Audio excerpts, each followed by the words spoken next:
Yeah, today we're talking about open access book business models at the Gruyter. And yeah, you already know Anita. She briefly introduced me. I'm open access book manager at the Gruyter, working there in the strategy department, as Anita said. And yeah, I'm working there since like 9 months now. But the team, as Anita said, we have this team established since a couple of years. So yeah, there's quite some experience already with publishing open access and also open access books at the Gruyter. So if you have any questions after this presentation you forgot, please feel free to contact us. I'm probably more like the contact person for open access books and really particular questions on that topic, and Anita might help you with sales, etc. So what we're going to talk about today. Well, first I would like to introduce you briefly into open access books in general at the Gruyter. And then we will kind of talk about OA routes for primary publication at the Gruyter. So there are basically mainly two: gold open access, which will be like known to everyone here. And then we also have retrospective open access, which is quite like a little bit a specific thing of the Gruyter. I think other publishers offer it as well. But it's nothing official. So yeah, I will explain a little bit further how it works specifically at the Gruyter. I would also like to talk briefly about the topics CC license and copyrights to avoid confusions when you talk to Anita. What is your needs? What are your needs at your institutions, and what we can offer in that perspective, in that sense. And then we also have some good to knows and links in the end. So I will make like a short pause after each section to give you some time to ask us directly via chat, or even just via like talking directly. So let's start with open access books at the Gruyter. Well, we are one of the largest independent publishers of open access books worldwide. Our story with open access books started in 2010. That's when we published our first open access book. Later, like 1 year later, we already acquired a very innovative open access publisher from Poland, Versita, which is now Siendo in the De Gruyter program and still offers services, open access services for institutions and also for single authors. And like 2 years later, we already launched our first open access journals. Later, we kind of converted subscription journals to open access for the first time. And at 2017, we kind of reached that mark of over 1,000 open access books at thegruyter.com. Nowadays, it's around 2,500 open access books. I think it's 2,900 now. This is together with distribution deals. We at the Gruyter published around 1,500 open access books. And yeah, in 2019, we actually had a really nice new pilot for new open access book transformation models. This is, at the moment, this is something we try at the German market, but well, there are already plans to internationalize that. So that's open access books in De Gruyter in a really brief history. Here we also have some charts about open access books. According to DOAB, you see there are 1,500. That makes us larger than other publishers with other numbers. And you can also see how it grew at thegruyter.com, how many books we currently offer at there. So yeah, this is actually also a really nice chart to explain a little bit about OA, in particular at the Gruyter, because it shows how it's like spread through the different subject areas. This is, I would say, a little bit a particular thing for the Gruyter, as we're quite a strong humanities publisher, as you might know. And you can also see, like, compared to the SIMBA record, which kind of records the publishing, I think it was in 2018, and the different fields and subject areas, you can definitely see that we have a really, really strong humanities section in OA books compared to other publishers. It's over 80% of our OA books are in humanities. And well, currently we do not offer so many social sciences titles. I think this will grow now. This is getting like strengthened internally now as well. But compared to other publishers, we are not such a strong social sciences publisher. Same goes for SciTech. This is not that much either. Law and business is quite okay. It's a little bit more than, compared to other publishers. And we also offer some medical products because in this print section, we're quite a strong and really traditional medical publisher. So this is also getting more. And something that is also really nice to see is that we offer a small art and design section for OA books. Like in the past couple of years, we acquired some smaller publishers for art and design. So that also reflects in our OA book offer. And that might be of particular interest to you, I guess. As you can see, here are some Scandinavian new launches we launched last year. I think Helsinki is also present today. So last year we could retrospectively transform some open access titles with authors affiliated with the University of Helsinki. These are the 3 titles we could transform. And in the front row, we had some, on the left side, we have an author affiliated with the University of Oslo. And it's kind of funded by miscellaneous funders and the Norwegian Ministry of Education and Research. And on the right side, one of the editors was affiliated with the Uppsala University and the University of Gothenburg. And the project in general was funded by the Swedish Research Council. Rulership in 1st to 14th century Scandinavia is also part of a series focusing on medieval literature and culture. And this might be of interest to you because it also contains some Scandinavian authors. Anti-Semitism in the North is the first part of a series about minorities in the North. And actually the next books will also the next book of the series will get published next year. And there will also follow some books. So this might be also of interest to you who want to, if you want to get some, know where we actually have Scandinavian authors in place. These are 2 important series where we do have them. So, and these here you can also see some planned Scandinavian titles. The other titles are actually launched. The Meaning of Media is the first book to be published in the open access series Modes of Modification on Variance and Change in the Medieval Manuscript Culture. Kalti Johansson, the editor, is affiliated with the University of Oslo.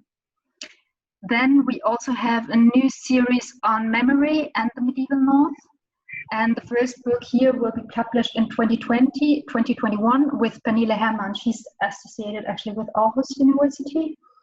And I just put the handbook here on the presentation because the series actually builds on the handbook of pre-modern Nordic memory studies. Approaches to the Medieval South is also another open access book collection and will get published in September. And the authors are also affiliated with the Norwegian Institute for the Cultural Heritage Research and NTNU Trondheim. And then we also have the Handbook of the Anglophone World Literature and Emerging Sign Languages. And these authors actually, I think the editors are affiliated with Stockholm University. So this is just to give you a short introduction into open access books in general at the Gruyter, and in particular on what we are currently publishing on Scandinavian titles and also plan to publish. Well, that is the first section. Do you have any questions so far on the general OA book offer at the Gruyter?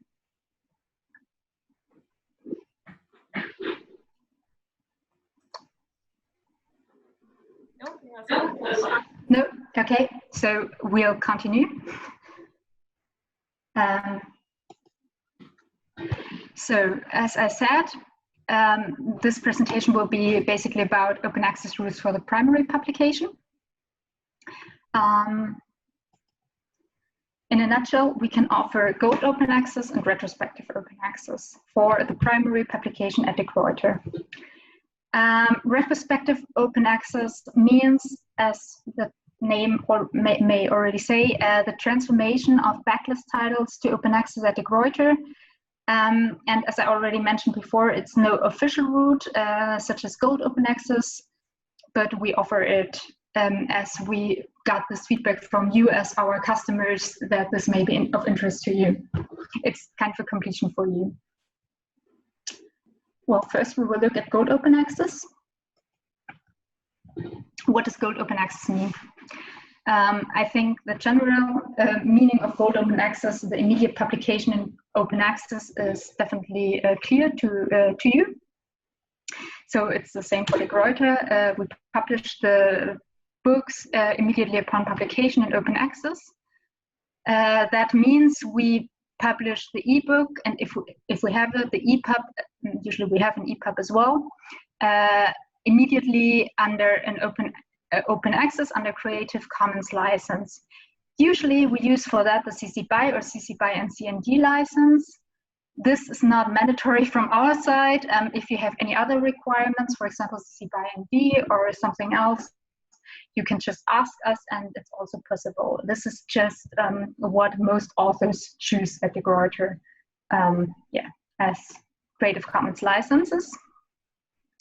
And publishing open access at the Gruyter means that we publish a full PDF on the website and also the single chapters for download. Parallelly, we also publish a print version. That's also a requirement from our authors, because they're humanities authors. It was always the kind of wish that both things are published parallelly.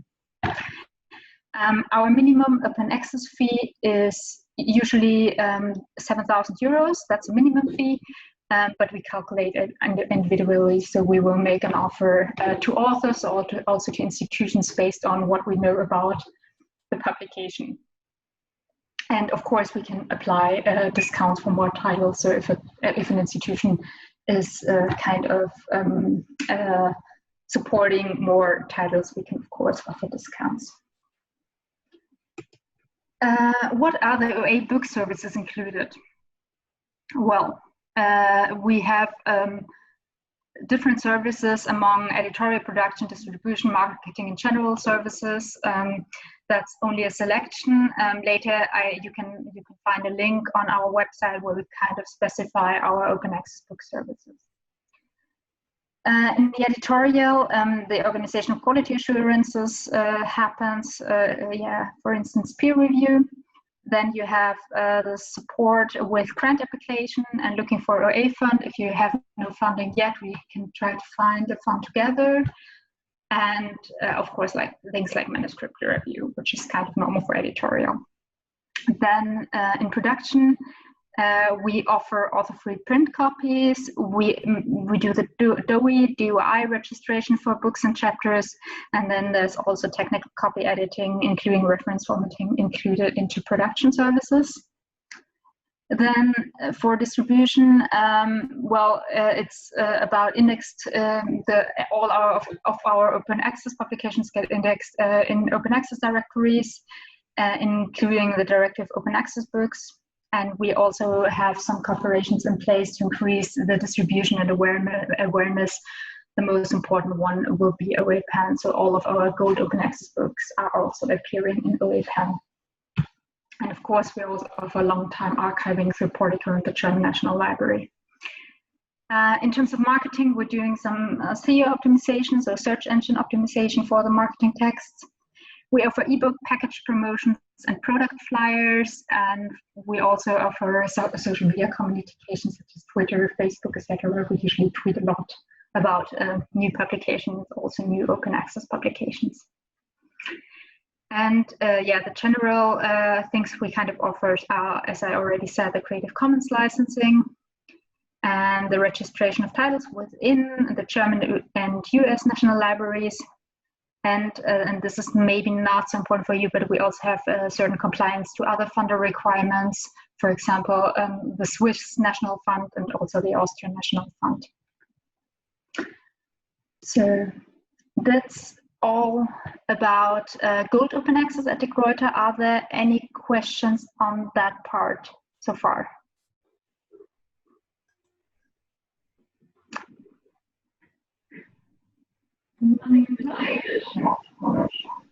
Oh, sorry. I heard anything, but if there are no questions, I will move ahead. So maybe it's also getting clearer in contrast to retrospective open access. So retrospective open access at the Gruyter means the backlist transformation. So gold open access is about frontlist, and retrospective open access is backlist. That usually means that the ebook is published traditionally, that means closed access, and afterwards it is transformed to open access. Usually for this kind of backlist transformation, we use a CC BY and CMD license. A CC BY license is also possible, but it requires a new addendum. I would say a little bit more about that later. I would say a little bit more about it later with copyright and licenses. Then the primary publication stays at the Gruyter. That means that is not a repository publication. It's not a secondary publication, but it happens within the Gruyter and within our websites and our structures. So of course it can be put afterwards into a repository, no problem with that, but the primary publication stays at the Gruyter. Then the transformation of ebooks and ebooks usually happens after a minimum time period of 2 years. This minimum time period, we decided to have this minimum time period of 2 years because otherwise it would be problematic for customers who acquire the ebook, EPUB before and right after publication. I mean, there are some exceptions. Sometimes we could transform it before that, but usually we try to stick to 2 years. And of course, this can only happen after publication. Usually we offer retrospective open access for monographs and collections, but it can be also applied to other book types, product types. We just have to check it more carefully. So monographs and collections usually are no problem. We have to look at other product types if you wish to transform them.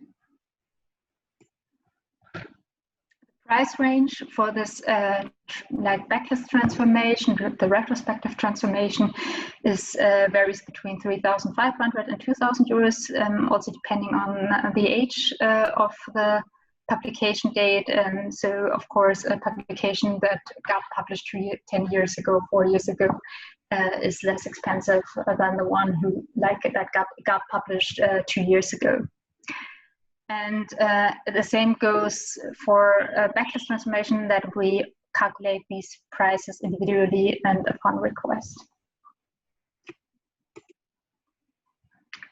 What does this type of retrospective open access mean?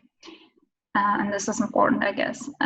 It means that the ebook, both the full PDF and the single chapters and the EPUB will be set to open access on our website. And we will not only set it to open access on our website, we will also change imprints and CC licensing information. We will also change, we have this kind of footer in our single chapters. So we will also change the Creative Commons information there, as it has to be clear for the readers and users what they can do with the text. So we will also change that. We will also change the metadata, include the CC licensing information, for example, the funding information if it's available as a funder idea. And of course, we will stop selling the electronic versions of the book. This is all some work that doesn't happen automatically. That's something we really have to do. It's another production process pretty similar to the one we did for Gold Open Access. So that's also why we charge for retrospective open access, as there is really a production process ongoing to do all these changes. Do you have any questions on this retrospective open access so far, even compared to Gold Open Access?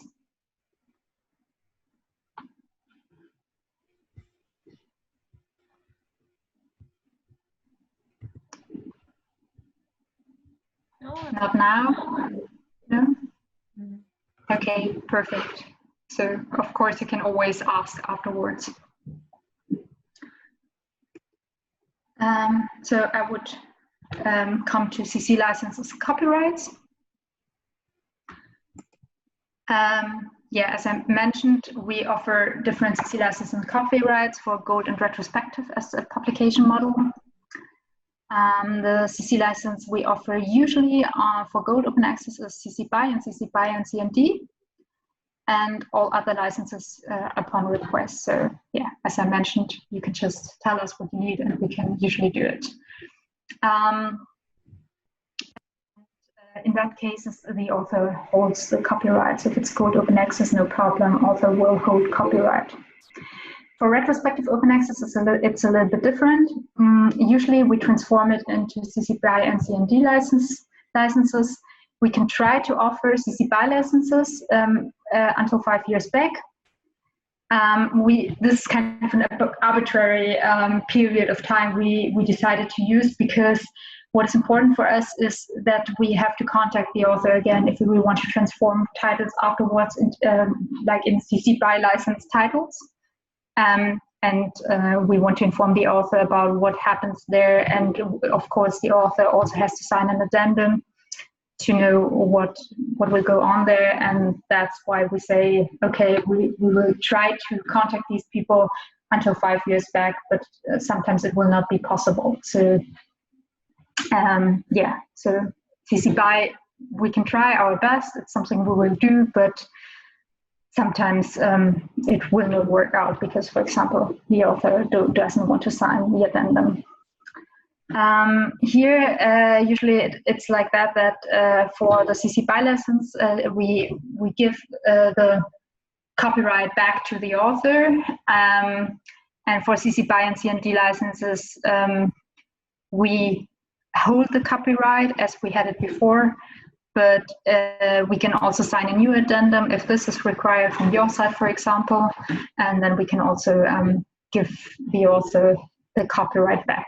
So, but usually it would be like that we have the copyright for CC BY and CMD. Yeah. Are there any questions on this here?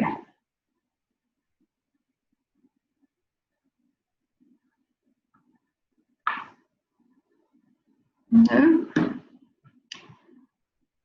So we come a little bit to the good news for you. First of all, I would like to talk a little bit about the procedure, how this transformation at the Gruyter works. Usually you will talk to Anita what you need, and if you would like to transform backlist and frontlist titles from your institution. And at that point, we would start analyzing our book portfolio and inform you about the titles that we could transform, and also the possible prices and discounts we could apply to the titles. Once you agree on the prices, discounts, or we find an agreement between each other, we will kind of contact the authors. That's something we are doing.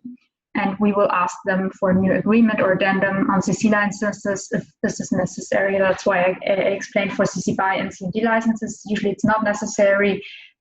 Also, it's of course it's nice, and we usually also contact the authors on it. On CC BY licenses, a new addendum will be necessary.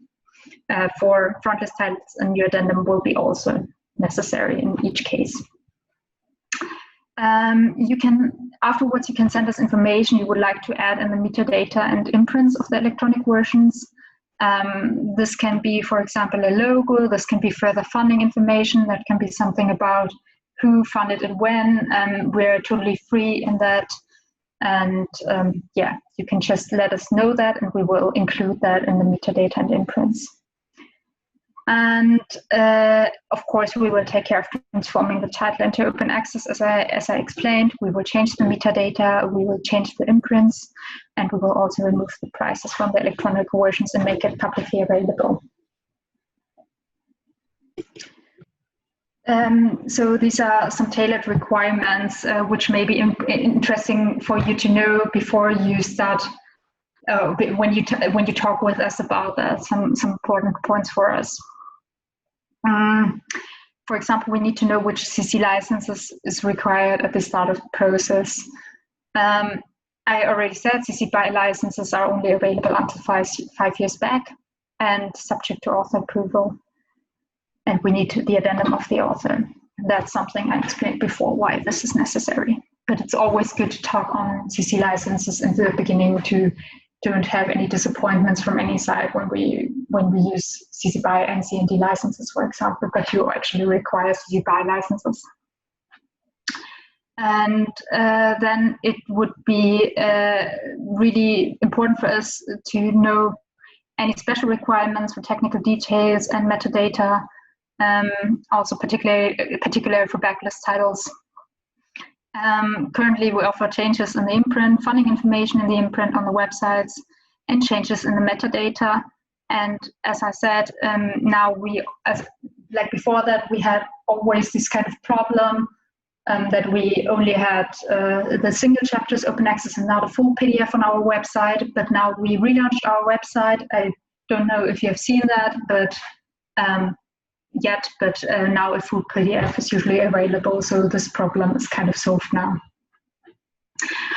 And in 2020 and early 2021, this is something for you, like as an information and FYI, we have several books planned for regular publications from authors affiliated with Scandinavian institutions and maybe also with your institutions.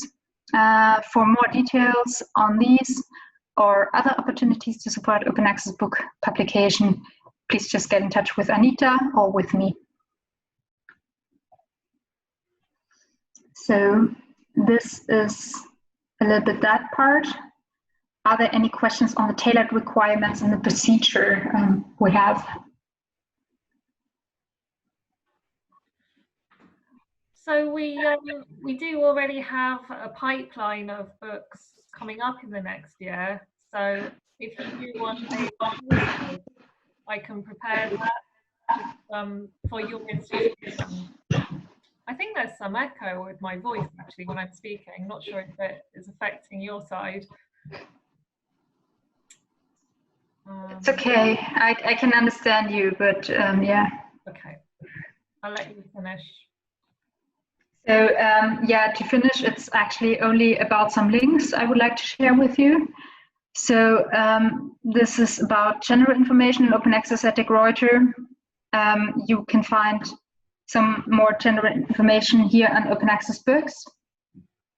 Open access book services, as I mentioned, I showed you some selected book services from our side, but here you can see the full list in this link.